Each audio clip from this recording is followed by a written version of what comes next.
हमारे चैनल को सब्सक्राइब करें और बेल आइकन दबाएं।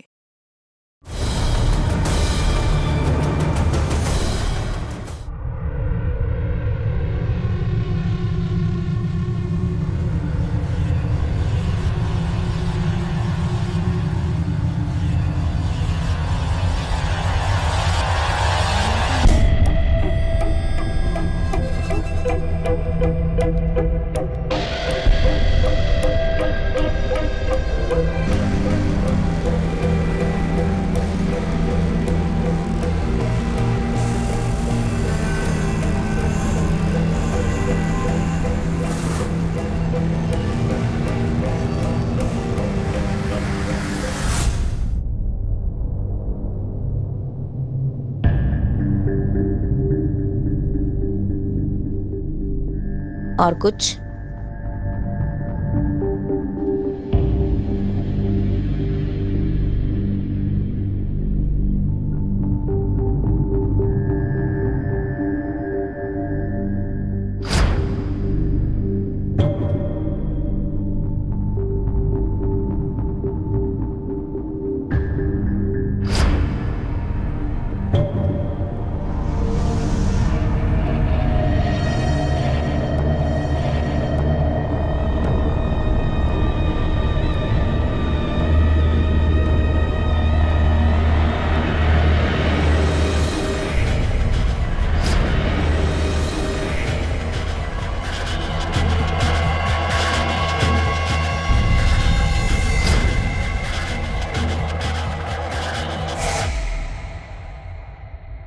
माँ, चाय देना, मैं बाहर हूं।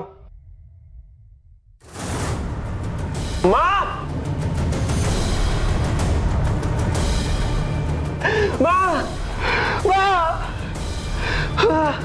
क्या हो गया बाबू में?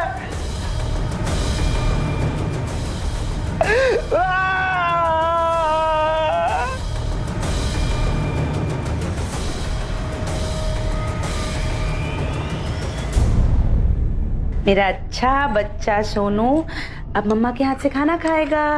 मुंह खोलो। सोनू मुंह खोलो। Good boy. करी करी कर। जा रहा हूं मैं। फिर कब आओगे? पता नहीं, देखता हूँ। सोनू का जन्मदिन है अगले हफ्ते, याद है ना? अब सोनू का जन्मदिन मुझे याद रखना पड़ेगा। इसे कुछ पता चलता है, इसे कुछ समझ में आता है जन्मदिन के बारे में?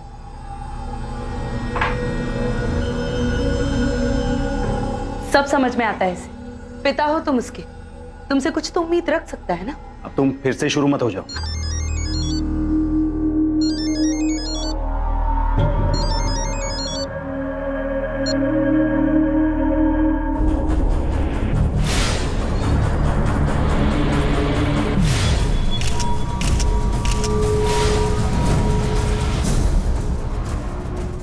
घर में और कौन था? सब पूछताछ कर रहे हैं हम, पता चल जाएगा। मुझे जाने दीजिए। माँ मेरी, माँ। मुझे एक मिनट, आप शांत हो जाइए प्लीज। दक्ष, ये क्या हो गया? माँ ने ऐसा क्यों किया? दक्ष, माँ ने ऐसा क्यों किया? क्या ये वाकई खुदकुशी थी या फिर खुदकुशी की आड़ में छिपी हुई एक हत्या? जिस दिन लता की मौत हुई उस दिन वो बहुत व्याकुल, बहुत परेशान सी नजर आ रही थी। क्या इस बात का उसकी मौत से कोई ताल्लुक था? अपने पति की मृत्यु के बाद लता ने अकेले ही अपनी बेटी चारू और बेटे दक्ष की परवरिश की। 16 साल की उम्र में ही चारू ने घर की सारी जिम्मेदारियां अपने कंधों पर उठा ली और अपने से 4 साल छोटे भाई दक्ष को पढ़ाया लिखाया, बड़ा किया। बेशक इस छोटे से परिवार ने कई मुश्किलों का सामना किया और फिर ये अचानक इस तरह से लता की मौत क्यों? वास्तव में लता की मौत सिर्फ एक शुरुआत थी, एक ऐसी आंधी की जिसकी भनक तक किसी को नहीं थी। No, not a suicide. ये खुदकुशी हो ही नहीं सकती क्योंकि बॉडी पर स्ट्रगल के निशान हैं और विक्टिम मरना नहीं चाहती थी, आखिरी दम तक लड़ने की कोशिश की है। ये देखिए, सर के पीछे घाव भी है। पहले सर पर मारकर बेहोश किया गया है। आत्महत्या करने वाला लेफ्ट टू राइट में काटता है और यहाँ राइट टू लेफ्ट में काटा गया है। इसका मतलब विक्टिम ने खुद नहीं किसी और ने इनकी कलाई काटी है। नहीं सर, मेरी माँ कभी अपने आप को नहीं मार सकती सर, ऐसा नहीं हो सकता सर।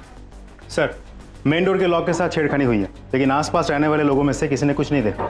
सीसीटीवी? कोई सीसीटीवी नहीं है सर। आप लोगों को किसी पर शक है या फिर किसी की दुश्मनी थी आपकी माँ से? दीदी तुम ही बोलो। नहीं, यूं ही किसी पर इल्जाम नहीं लगा सकते। देखिए, हो सकता है अभी कोई बात जरूरी ना लगे, लेकिन आगे चलकर वही इंफॉर्मेशन काफी काम की हो सकती है। कोई भरोसा नहीं है तो बताइए। मेरा पति मतलब पति था, अब तलाक हो चुका है। रमेश, उसने धमकी दी थी। सर छोड़ दीजिए मुझे सर, मैंने कुछ नहीं किया। सर तुम दोनों सर धोखेबाज हैं, ये लोग झूठे हैं सरासर। ये झूठे तो तुम हो जो अपनी बीवी पर जबरदस्ती करते हो। साहब, ये आए दिन मेरी बेटी को मारता पीटता है। और धमकी किसको दे रहा है बे? क्या हालत कर दी मेरी दीदी की, जेल में सड़ेगा समझा भी। हिम्मत है तो आना, तुझे बताता हूँ मैं। हाँ बोलो। चला देख लूंगा तुम लोगों को वापस आके, मैं कह रहा हूँ तुम देख लूंगा तुम लोगों को मैं। साहब कुछ ना ये लोग के घर में चलता ही रहता है। और उनकी बेटी है ना, क्या नाम है, धारा नहीं हाँ चारू साहब, वो जब भी ये घर में आती थी ना, इनके घर में झगड़ा होता ही था साहब। चारू ने तो पूरे घर का खर्चा उठाया है सर, अपने भाई को बड़ा किया। उसका भाई है ना सर दक्ष, थोड़ा निकम्मे टाइप का है। वो अपने बहन के पैसे उड़ाता है और अपने मायके का खर्चा वो भी सब खुद ही उठाती है। साहब, एक हफ्ता पहले ही तो रमेश जेल से छूट के आया है और 2-3 दिन हो गए तो घर से बाहर ही है। घर में आता है तो मोहल्ले वाले ताने मारने लगते हैं। जीना हराम कर दिया साहब उसका, शादी करके फंस गया बेचारा। चारू, उसकी माँ और उसका भाई, तीनों ने मिलकर उसकी जिंदगी हराम कर दी है साहब। धोखा दिया है उसे, बीवी पे हाथ उठाने के जुर्म में उसे अंदर बंद करवा दिया। गलत क्या किया? घरेलू हिंसा जुर्म है, पता है आपको? कहाँ साहब वो किसी पे हाथ उठाता था। झूठ है सर, रमेश का बाप भी रमेश की तरह मेरी बहन के कैरेक्टर पे उंगली उठा रहा है सर। उन्होंने किसी का कुछ गलत नहीं किया सर। रमेश को गुस्सा आता, वो चारू दीदी पर हाथ उठाता सर। इसी बात को छुपाने के लिए दोनों बाप बेटे मिलकर झूठ बोल रहे थे सर। तुम्हारे घर में झगड़े क्यों होते थे, खासकर जब चारू मिलने आती थी? सर मेरी वजह से। क्यों? सर मेरे पास जॉब नहीं थी, इसलिए जब भी चारू दीदी घर पे आती थी, मेरी माँ मुझे ताने देती थी कि मैं दीदी के ऊपर बोझ बना हुआ, लेकिन दीदी हमेशा मेरी साइड लेती थी सर। इसी बात को लेकर दोनों में झगड़े होते थे। अब तो वो झगड़े भी सुनने को नहीं मिलेंगे सर। सर शक तो सीधा रमेश पर ही जाता है, क्योंकि वारदात वाला दिन से वो गायब। उसके सारे फोटोज हमने चारों तरफ सर्कुलेट कर दिए, लेकिन अभी तक ट्रेस नहीं कर पाए।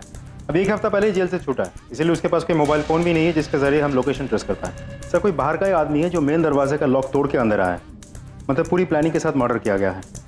तो मुझे तो चारू के पति अशोक पर भी शक है।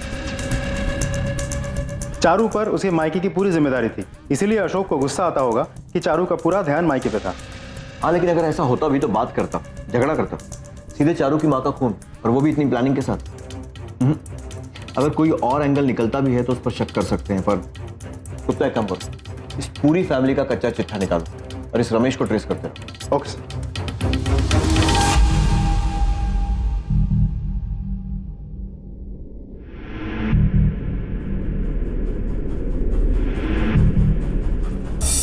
लता वर्मा के मर्डर केस का सबसे बड़ा संदिग्ध रमेश खुद शिकार बन चुका था। अब पुलिस के सामने एक नहीं बल्कि 2 हत्याओं का मामला था। सवाल यह था कि क्या रमेश के कत्ल का लता की मौत से कोई ताल्लुक था?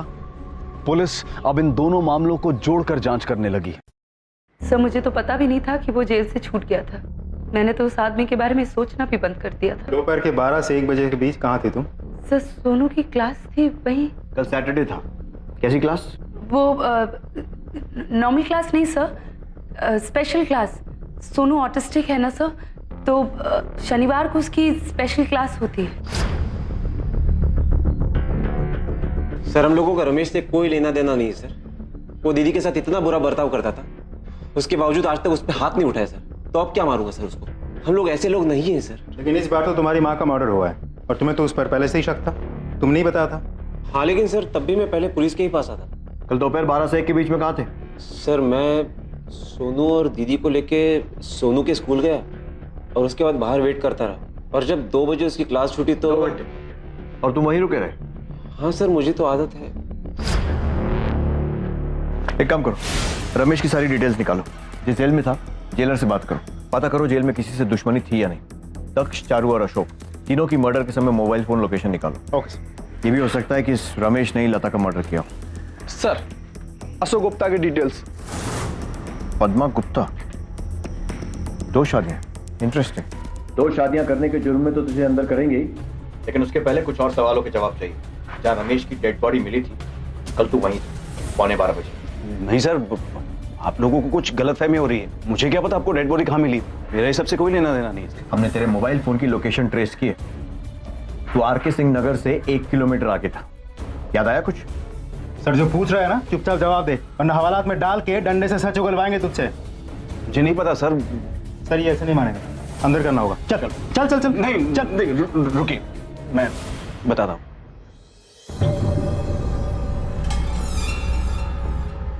वो अशोक, रमेश, तू जेल से कब छूटा? छोड़ना, मुझे तुमसे एक जरूरी बात करनी है। देख, मुझे तुझसे कोई बात नहीं करनी है। अरे मैं अपने लिए यहाँ नहीं आया हूँ, मैं तुम्हारे लिए बात करने आया हूँ, चारू के बारे में। देख, मुझे लेट हो रहा है और मुझे तेरे और चारू के बारे में कुछ नहीं सुनना। अरे वो मुझे भी धोखा दे रही है और तुझे भी धोखा दे रही है। मुझे कुछ नहीं सुनना उसके बारे में। अरे उसका चक्कर चल रहा है किसी के साथ, समझना। फिर क्या हुआ? फिर कुछ नहीं सर, मैं निकल गया वहां से। उसने तुझे इतनी बड़ी बात बताई और तू बस निकल गया वहां? हाँ सर, अब उसकी बात का कौन भरोसा करता? क्या पता वो मेरे और चारू के रिश्ते को तोड़ने के लिए झूठ बोल रहा हूँ। और तुझे चारू पर कभी शक नहीं हुआ? नहीं सर, क्योंकि रमेश शायद मेरी ही बात कर रहा था। सर, चारू और रमेश की शादी के पहले और बाद भी मैं और चारू बात तो करते ही थे कि मैं सर चारू से सालों से प्यार करता था। रमेश के बारे में मुझे बस इतना ही पता है। तूने और कुछ नहीं देखा था? नहीं सर, मैंने बताया ना, मुझे काफी लेट हो रहा था। मैं सच में आसपास किसी को नहीं देख पाया। गुप्ता, दोनों केसेस उलझ गए। रमेश के पास मोटिव था लता को मारने का। अगर इस एंगल को पकड़कर चला जाए तो फिर दक्ष और चारू दोनों के पास मोटिव था रमेश को मारने का, अपनी माँ की मौत का बदला लेने के लिए। फिर अशोक के बारे में कुछ भी साफ नहीं कह सकते। बड़ी अजीब सी सिचुएशन है, किसी के भी खिलाफ कोई सबूत नहीं है। सर हम जब अशोक के साथ बात कर रहे थे, उसकी बीवी को देखा था आपने? बहुत गुस्से में थी। बात करो उससे, पता करो कि ये गुस्सा सिर्फ पति की दूसरी बीवी के लिए था या कुछ और भी। Okay sir. हेलो,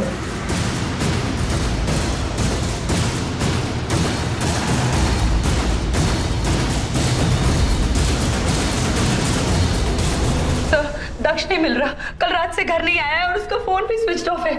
सर मुझे बहुत डर लग रहा है, प्लीज कुछ कीजिए सर, प्लीज। उसके फोन के सिग्नल को ट्रायंगुलेट करो, पता करो लास्ट लोकेशन क्या था। घर की तलाशी लो, देखो कुछ ऐसा मिलता है जिससे पता चले कि कहाँ गया होगा। फौरन।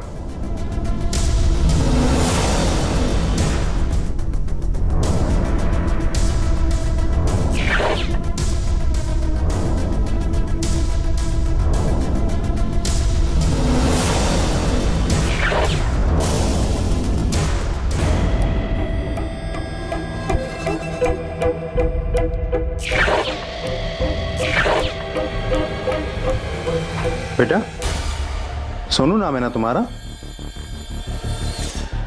ये दिखाओ, कौन है ये तुम हो? क्या हुआ, इतना डरे हुए क्यों हो? सोनू, सोनू रुक जाओ, सोनू। बेटा, आखिरी बार दक्ष को कब देखा था? जी कल। दीदी, मैं पूजा के लिए पंडित जी से बात करके आता हूँ, नहीं तो वो चले जाएंगे। ठीक है। अच्छा, वो जो मंदिर के बगल वाली जो दुकान है ना, वहां से सामग्री भी लेकर आना। पैसे है ना तुम्हारे पास? हाँ पैसे। ठीक है, लेकिन वो नहीं लौटा। सब मेरी कुछ समझ में नहीं आ रहा है। पहले माँ, फिर रमेश और अब। हो सकता है कि गुस्से में आकर उसने रमेश का मर्डर कर दिया हो और उसके बाद डर के मारे भाग गया हो। सर वो अपनी बहन को, अपने भांजे को छोड़कर ऐसे नहीं भाग सकता सर। जरूर कोई बात हुई है सर, प्लीज उसे ढूंढिए सर, प्लीज। आपको क्या लगता है सर? रमेश ने जेल से निकलते ही बदला लेने का मन बना लिया होगा। सबसे पहले लता को मारा, फिर या तो वो दक्ष तक पहुंच गया या दक्ष उस तक पहुंच गया। नतीजा रमेश की मौत। मुझे लगता है दक्ष पकड़े जाने के डर से भाग गया होगा। ऐसा कुछ हुआ होगा सर। एक काम करो, दक्ष से जुड़ी सारी इन्फॉर्मेशन पिछले कुछ दिनों की, कहाँ गया, किससे मिला, कब मिला, सब कुछ निकालो। हो जाएगा जल्दी।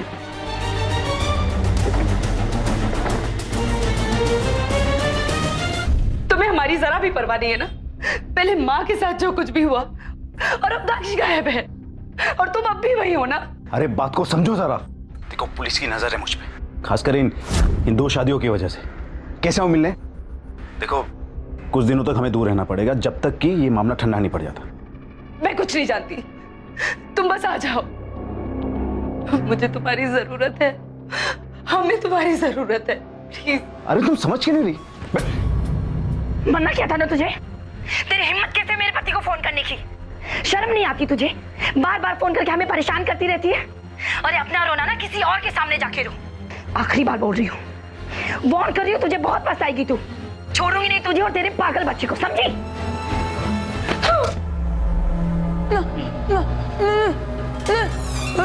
क्या है? मम्मा, अकेले नहीं खेल सकते क्या?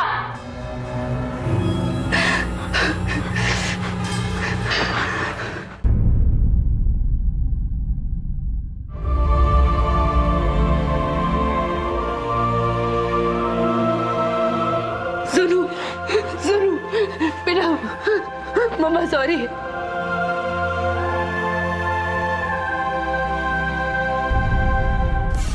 सर, दक्ष के डिटेल्स जो आपने मंगवाए थे, पिछले 24 घंटों से उसका मोबाइल फोन स्विच ऑफ आ रहा है। मार्केट या मंदिर एरिया के आसपास जहां भी वो जाने वाला था, हर जगह हमने पूछताछ कर लिया, किसी ने उसे नहीं देखा। ये दक्ष का बैंक स्टेटमेंट, ये देखो, उज्जैन के किसी रियल एस्टेट एजेंट को 2 लाख का पेमेंट थी। इसके पास तो कभी पैसे नहीं होते थे, तो इतने कहां से आए? हाँ सर, एक 2 BHK बुक किया है दक्ष ने, अपनी फैमिली के साथ शिफ्ट हो रहा है। उसने कहा है कि ग्राउंड फ्लोर पे ही चाहिए। उसकी फैमिली में कोई बीमार है, कोई मेंटल पेशेंट है। कब मिलने वाला है आपसे? इसका तो पता नहीं सर, कांटेक्ट हो नहीं पा रहा है। सर फ्लैट, दक्ष ने तो इस बारे में मुझे कभी कुछ बताया नहीं। शायद माँ के साथ शिफ्ट होना चाहता था। फैमिली का मतलब तो माँ ही है ना? हाँ, हमेशा बोला तो करता था कि कहीं दूर शिफ्ट होना है उसे। दक्ष और माँ को हमेशा से ये लगता था कि उनकी वजह से मेरी टेंशन और बढ़ रही है, लेकिन मुझे ये नहीं बताया गया था कि उसने फ्लैट बुक कर दिया है। लेकिन उसने तो ग्राउंड फ्लोर लेने पर जोर दिया था, कहा था कि तुम्हारे बेटे को प्रॉब्लम होगी। सर वो सोनू से बहुत प्यार करता है। उसने सोचा होगा शायद छुट्टियों में सोनू वहां जाएगा और इसलिए शायद। सर इसलिए मैंने आपसे बोला था कि वो मुझे और सोनू को यूं बेसहारा छोड़कर कहीं नहीं भागेगा। वो जानता है कि मैंने उसे कैसे बड़ा किया है, कितनी मेहनत की है मैंने। सर प्लीज दक्ष को ढूंढ निकालिए सर। माँ के जाने के बाद मेरा और सोनू का बस वही एक साथ है, अशोक तो बस नाम के है। Please sir.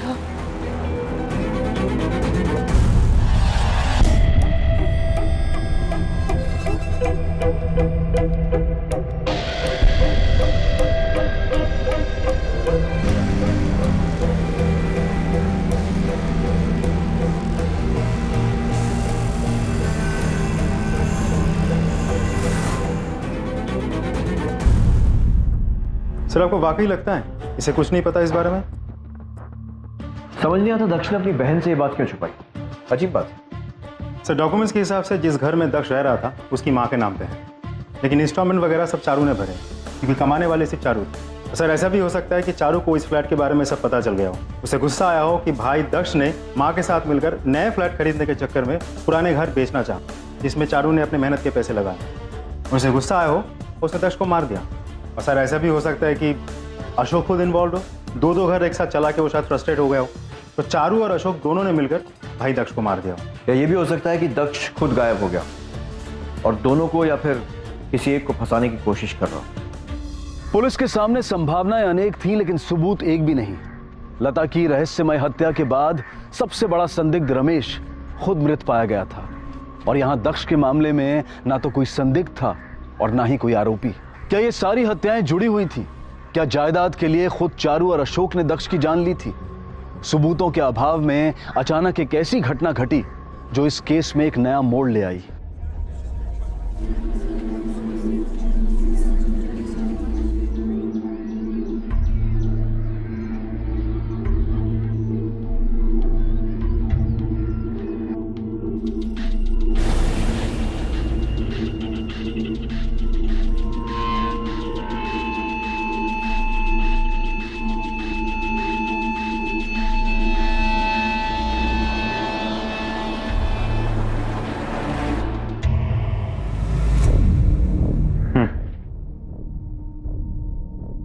सर ये मोबाइल, घड़ी, पर्स, ये तो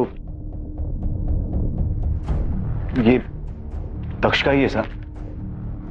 एक बार बॉडी भी देख लो, शनाख्त जरूरी है। चारू,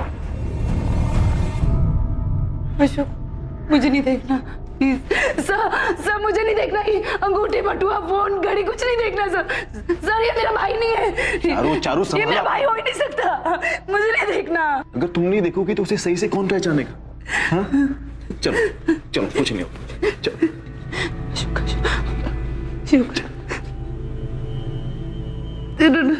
नहीं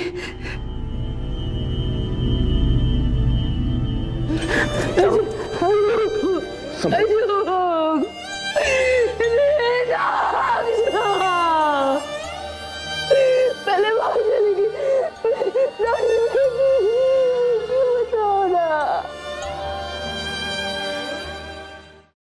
दक्ष के नए घर के बारे में आपको पता है?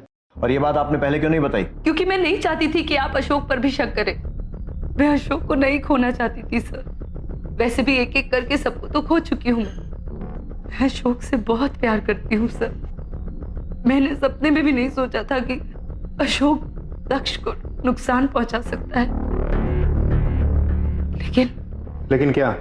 उस दिन तू शक्ल देखी आईने में, चूना लगा रहा है हमको, अपने ही घर वालों को। क्या गलत किया मैंने? मैं अपना घर खरीद नहीं सकता क्या? एक क्या तो 10 घर खरीद। तुम पैसे कहां से लाए? कहां से का क्या मतलब है? ये घर बेच के लाऊंगा और कहां से लाऊंगा? सुना तुमने? पाई पाई जोड़ के घर बनाया तुमने। ये महाशय ऐसे ही मुफ्त में बेच के मुनाफा कमाएगा। अशोक, एक मिनट, एक बात तो कान खोल के सुन ले। ये घर मेरी बीवी का है, चारू का, और उसके बाद मेरा, यानी कि उसके पति का। कैसा पति है? हाँ? अगर इतना ही दम है तो अपनी पहली बीवी को छोड़ गया ना? है दम? नहीं है ना? अशोक रखने दो। तू अगर अपनी 2 बीवियों का खर्चा उठा रहा है तो इसमें मेरी क्या गलती है?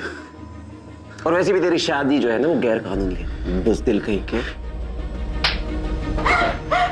दक्ष बेटा, अशोक, पागल हो गए हो क्या? क्या सर? वो झूठ बोल रही है सर। मेरा मतलब है कहां सुनी हुई थी, सच है ये। लेकिन वो इसलिए क्योंकि मैं दक्ष को समझा रहा था कि उसे अपने पैरों पे खड़े होना चाहिए। उसे गुस्सा आ गया और वो कुछ भी अनाप शनाप बकने लगा।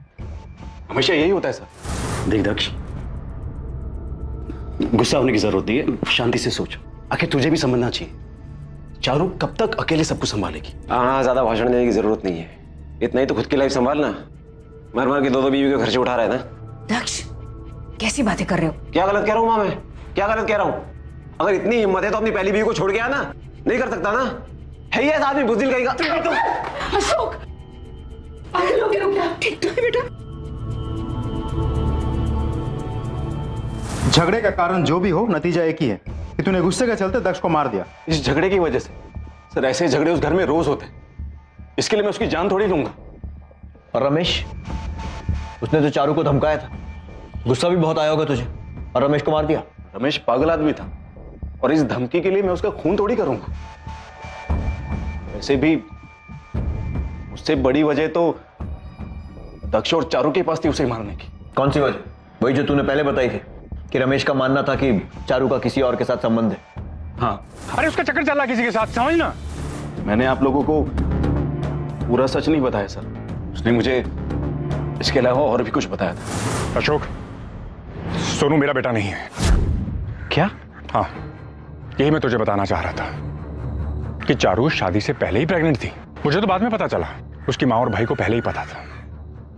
ये लोग बदतमीज हैं और जलील हैं, इसलिए मैं ये शादी जो है ये तोड़नी चाह रहा था। क्योंकि जैसे मैं कुछ कहता तो सच बाहर आ जाता। इन्होंने मुझ पर झूठा इल्जाम लगा के मुझे जबरदस्ती अंदर करवा दिया। कहते हैं कि मैं उसके साथ जबरदस्ती करता हूँ। बुज़दिल था वो, अपनी जिम्मेदारियों से भाग रहा था, भगोड़ा। रमेश सोनू की जिम्मेदारी कभी निभाना ही नहीं चाहता था, इसलिए ऐसा कह रहा था वो। सोनू रमेश का ही बेटा है, और किसका हो सकता है? आप ये सब छोड़कर दक्ष के साथ जिसने भी ये सब, मेरा मतलब है दक्ष को जिसने भी मारा है, आप उसे ढूंढ निकालिए प्लीज। इन सब चीजों के बीच हम दोनों की जिंदगी तो जैसे रुक ही गई है। इसलिए प्लीज सर, आप जल्द से जल्द माँ के दक्ष के कातिल को ढूंढ निकालिए, प्लीज ढूंढ निकालिए प्लीज।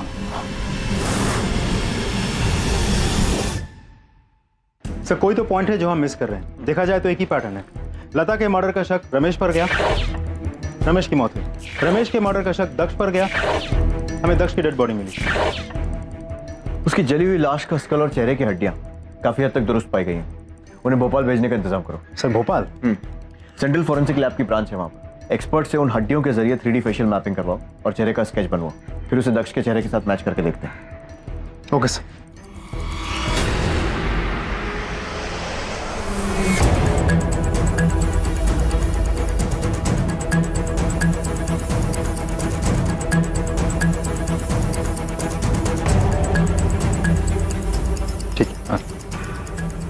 सर कंप्लीट हो गया सर। चलो।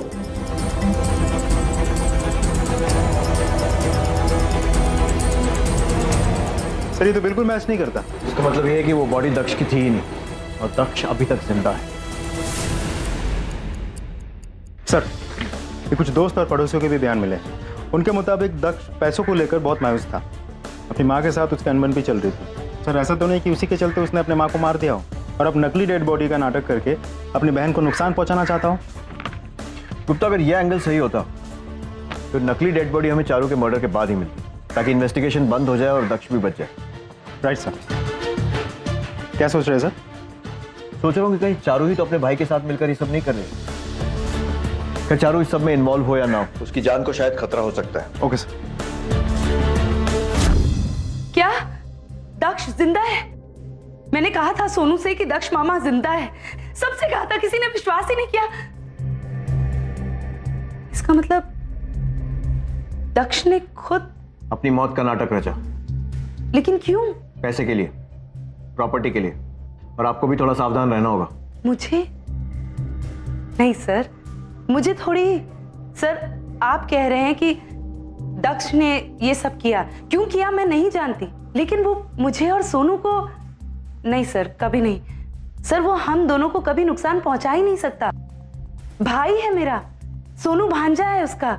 सर आप नहीं जानते वो सोनू से कितना प्यार करता है। सर आप प्लीज उसे ढूंढ निकालिए बस। सर वो इंदौर में है या कहीं और? कुछ पता चला आपको? पता चल जाएगा बहुत जल्द। चारू को पूरा विश्वास था कि उसका अपना भाई दक्ष उसे और सोनू को कतई नुकसान नहीं पहुंचाएगा, लेकिन इसके बावजूद पुलिस ने चारू की सुरक्षा के लिए उस पर नजर रखवाई। दूसरी तरफ लता और रमेश की हत्याओं से जुड़ी जांच जारी रही, लेकिन दुर्भाग्यवश पुलिस को कोई सफलता नहीं मिली।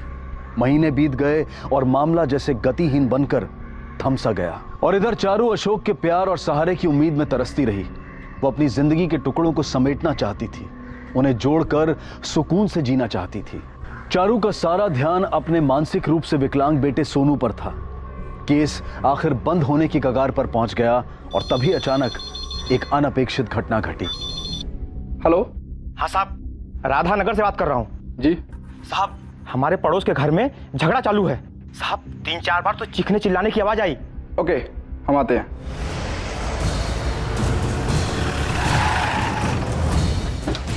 आपने फोन किया था? हाँ सर, मैंने फोन किया था। जोर जोर से चिल्लाने की आवाज आई, झगड़ने की। मैंने एक बार पूछा भी तो 2 मिनट के लिए आवाज बंद हुआ, फिर तुरंत शुरू हो गए।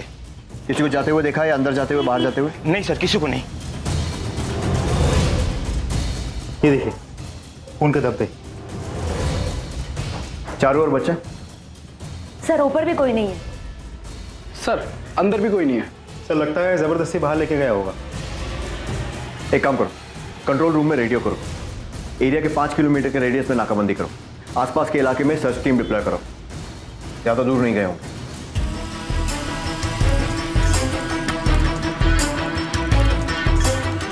सर मुझे तो कुछ नहीं पता। आपने कुछ देखा था? सर मैडम ज्यादा किसी से बातचीत नहीं करती, लेकिन फिर भी कुछ तो याद है आपको? कुछ दिन पहले अशोक जी आए थे और पीछे से उनकी वाइफ आ गई थी और उस दिन उनकी वाइफ और चारू मैडम के बीच में बहुत ज्यादा झगड़ा हुआ था। उस दिन भी तुझे बोला था ना मेरे पति से दूर रह। सीधी सीधी बात समझ में नहीं आती तेरी? नहीं समझ में आती? क्यों ना करूं? करूंगी मैं। शादी हुई है इनसे, मेरी हक है मेरा। मेरी और मेरी बच्चे की पूरी जिम्मेदारी है इन पे। अरे कौन सा बेटा पता नहीं किसका पाप है और कौन है इसका बाप। उस दिन रमेश पर थोप दिया और आज इन पर। तू जैसी बाजारू औरतों को ना अच्छे से जानती हो। ए बाजारू किसको बोल रही है तू? मुंह तोड़ दूंगी तेरा अगली बार आई तो इसके पास। हम लोग घर जाके बात। छोड़ इसे। सर हमारे पास टोटल 3 सस्पेक्ट। पहला अशोक, दूसरा अशोक की पहली पत्नी पद्मा, और तीसरा चारू का भाई दक्ष, जो अभी भी लापता। गुप्ता एक काम करो, यहां से बाहर आने जाने वाले सारे हाईवेज चेक करो। जहां जहां पर टोल नाका है सबका सीसीटीवी फुटेज इकट्ठा करो। ऐसा हो ही नहीं सकता कि दक्ष यहां से निकला हो या वापस आया हो और किसी ने उसे देखा नहीं। और तब तक ये अशोक और पद्मा को पूछताछ के लिए बुलाओ। Okay sir.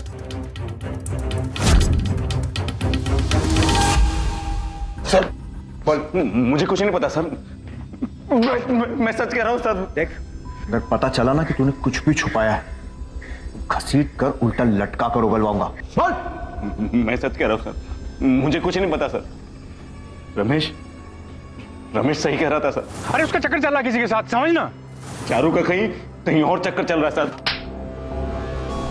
फिर यही बात थी तो हमसे छुपाई क्यों? क्योंकि सर तब तक भी मैं चारू के साथ ही रहना चाहता था सर। मैं 16 साल का था तब से उससे प्यार करता हूं। कभी सोचा नहीं था कि उससे शादी कर पाऊं। हमारी शादी को टूटते नहीं देखना चाहता था सर। लेकिन अब वो खुद ही चली गई और उसके लिए भी लोग मुझे पे उंगली उठा रहे सर। मैं क्यों सबकी गालियां खाऊं सर? सभी को पता चले कि सच क्या है सर। कौन सा सच? सर हम दोनों में रोज झगड़े हुआ करते। चारू कहती थी कि मैं उसे टाइम नहीं दे पाता, लेकिन सच तो यह है कि उसी के पास मेरे टाइम नहीं होता था। रोज उससे मिलने चली जाती थी यार के पास, बेचारे सोनू को अपनी माँ के पास छोड़ के, और सारे मजे करने के बाद जब वापस आती थी तो मुझे ही गालियां देती। सर मैं ये सब बर्दाश्त नहीं कर पा रहा। मेरा दिमाग घूम रहा था सर। मैं पागल हो रहा था कि क्या हो रहा है मेरे साथ सर। ड्रामा क्यों कर रहा है? सच ये है कि बच्चा संभाला नहीं जा रहा था तुझसे, खासकर इसलिए क्योंकि वो तेरा बच्चा नहीं था, है ना? एक बात बता, तूने ही कहा था ना कि चारू से तेरे संबंध रमेश से शादी होने से पहले से थे, तो बच्चा तेरा भी तो हो सकता है। नहीं सर, ये नहीं हो सकता, क्योंकि हम लोग कभी उस हद तक गए नहीं सर। वो छूने ही कहा देती थी, ना शादी के पहले और ना शादी के बाद। अशोक झूठ मत बोल। झूठ नहीं बोल रहा सर। आपको चाहिए तो वो टेस्ट करवा लो सर, डीएनए। अब डीएनए टेस्ट की बात कर रहा है? हाँ, तब जब बच्चा गायब हो गया। बहुत शातिर। कमीनी गायब होने के बाद भी पीछा नहीं छोड़ी। सर आप हम पर क्यों शक कर रहे हैं? मेरे और मेरे पति का कुछ भी लेना देना नहीं है उस गिरी हुई औरत से। सर आप जानते नहीं हैं, वो बहुत चालाक औरत है। अरे जानबूझकर गायब हुई है ताकि मुझे और मेरे पति को फंसा सके। सर दरअसल बात यह है कि अशोक उससे और उस फालतू की शादी से छुटकारा पाना चाहता था। बस इसीलिए बदला ले रही है वो, क्योंकि अशोक उसके चंगुल से निकलकर मेरे पास वापस आ गया था। मेरे पास बच गई, वरना मेरे हाथ आती ना तो उसकी गर्दन पर उड़कर रख देती। मुझे नहीं लगता कि इन दोनों का लेना देना है चारू के गायब होने से। नहीं है सर, क्योंकि जब मैंने उसके घर के आसपास जाके पूछताछ की तो पता चला कि किसी ने भी वारदात वाले दिन उन दोनों को घर से निकलते हुए या घर को लौटते हुए नहीं देखा। मतलब वो दोनों घर पे ही थे। मतलब अब रह गया दक्ष। या तो उसी ने चारू को गायब किया है या फिर चारू से बचने के लिए कहीं चली गई है सारा नाटक रचा। सर टोल नाके की सीसीटीवी फुटेज। कहाँ की फुटेज है? सर जबलपुर हाईवे की।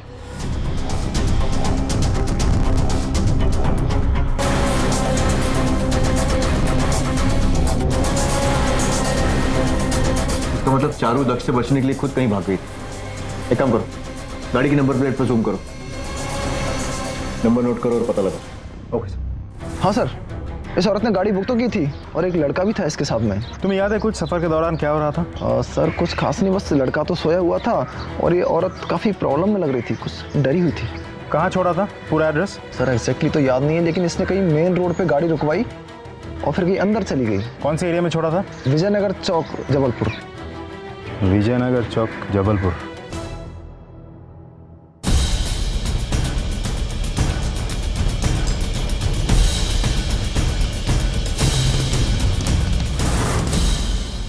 चारू, इसका बेटा ऑटिस्टिक, इलाज कराने के लिए किसी ना किसी क्लिनिक में तो जाती होगी। इस इलाके में जितने भी डॉक्टर्स हैं उनकी लिस्ट मिल सकती है, खासकर ऐसे जो कि चारू के बच्चों जैसे पेशेंट से डील करते हैं।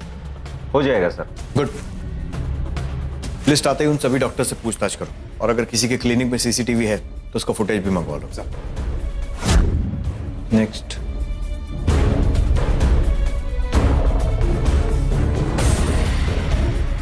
बॉस,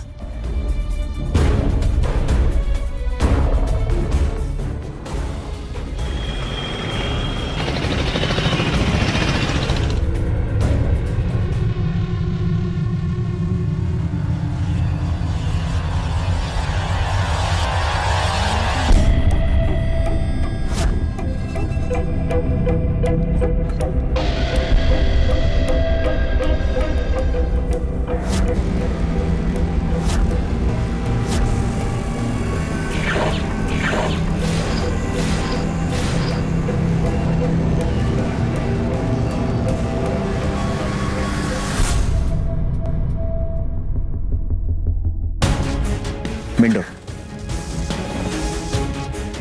बेटा क्या देख रहे हो?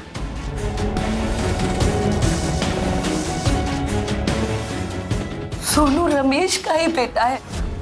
सोनू मेरा बेटा नहीं है। चारू शादी से पहले ही प्रेग्नेंट थी। आपको चाहिए तो वो टेस्ट करवा लो सर, डीएनए।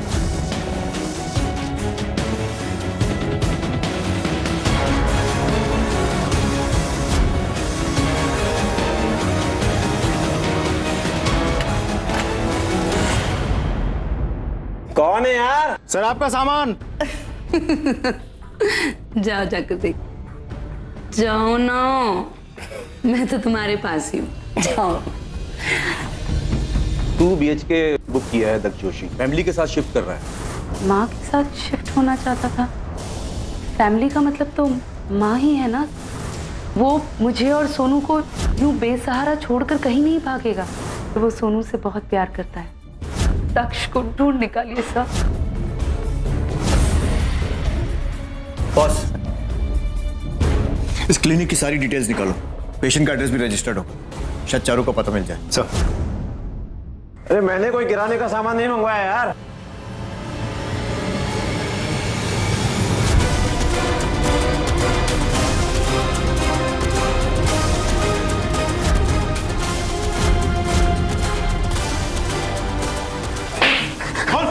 तू नहीं मारा ना रमेश को? हाँ सर, मैं नहीं मारा, लेकिन मैं नहीं मारना चाहता था सर।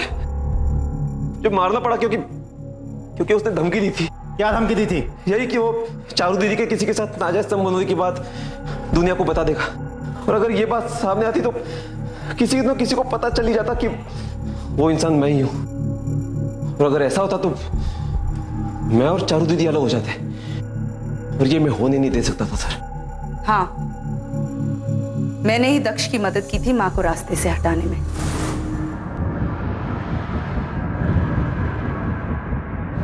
दक्ष, क्या कर रहे हो?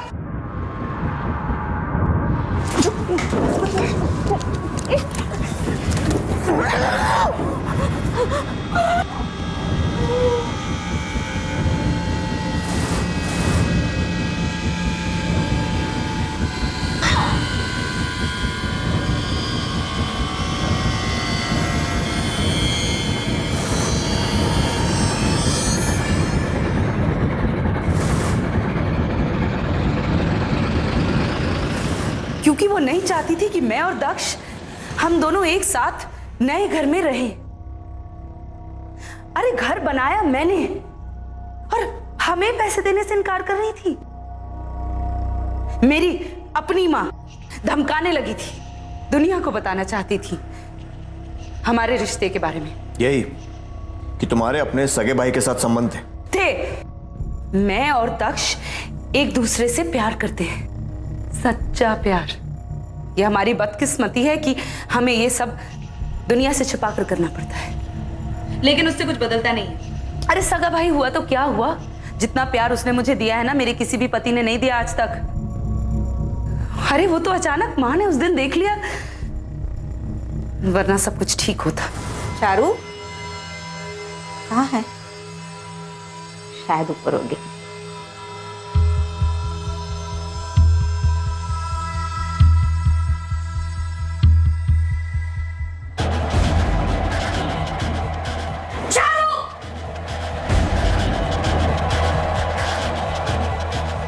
और तब माँ को पता चला कि मेरा और दक्ष का रिश्ता सालों से चला आ रहा है, वो डर गई, चौंक गई। बहुत धक्का लगा था उन्हें, क्योंकि उन्हें लगता था कि रमेश से शादी से पहले मेरा अशोक के साथ रिश्ता था और ये बच्चा सोनू भी अशोक का ही है। लेकिन शादी के 7 महीने बाद ही सोनू पैदा हो गया और तब से रमेश मुझ पर शक करने लगा। सोनू की दिमागी हालत को देखकर वो पहले ही मुझसे रिश्ता तोड़ना चाहता था और फिर धमकाने लगा, कहने लगा कि दुनिया को बता देगा कि मेरा किसी के साथ नाजायज संबंध है, इसलिए हमने उस पर झूठा इल्जाम लगाकर उसे जेल भिजवा दिया। और अशोक, उससे शादी क्यों की थी? अरे मैं नहीं करना चाहती थी अशोक से शादी। रमेश से तलाक के बाद मैं फिर दक्ष के पास चली गई। हमें खूब आजादी मिली, हमारा रिश्ता भी मजबूत होता चला जा रहा था। लेकिन फिर माँ ने अचानक उस दिन देख लिया और जिद कर बैठी कि अशोक से शादी कर लो। घिन आती है मुझे जब भी वो मुझे छूने की कोशिश करता था, क्योंकि मैं सिर्फ एक की हो सकती हूँ और वो है दक्ष। मैंने आज तक सिर्फ चारू दीदी से प्यार किया है।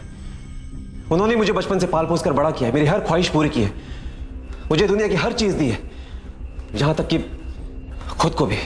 शायद कोई नहीं समझ सकता कि हम एक दूसरे से कितना प्यार करते हैं। कोई समझ पाएगा भी नहीं। अपने ही सगे भाई से संबंध और उसे छुपाने के लिए अपनी मां का कत्ल। शर्म आनी चाहिए तुम्हें। आजकल की इस बेदिल बेरहम दो मुही दुनिया में परिवार और पारिवारिक रिश्तों का महत्व बढ़ गया है। इन्हीं से हम सच्चे प्यार और सहारे की उम्मीद रखते हैं। लेकिन दक्ष और चारू का रिश्ता ना तो सभ्य था और ना ही स्वाभाविक। आखिर अब चारू और दक्ष को अपनी सारी जिंदगी जेल की सलाखों के पीछे बितानी पड़ेगी। लेकिन सजा सिर्फ उन्हें ही नहीं, बेचारे सोनू को भी मिलेगी, जो अब इस दुनिया में बेसहारा और यतीम बनकर रह गया है। प्रकृति के नियमों का पालन और आदर जरूरी है, क्योंकि जब इन्हें नजरअंदाज किया जाता है तब अपराध पैदा होता है और अन्याय होता है सोनू जैसे मासूमों के साथ। इसी विचार के साथ अब मैं अनूप सोनी आपसे विदा लेता हूं। फिर मुलाकात होगी अगले एपिसोड में जुर्म की एक और कहानी के साथ।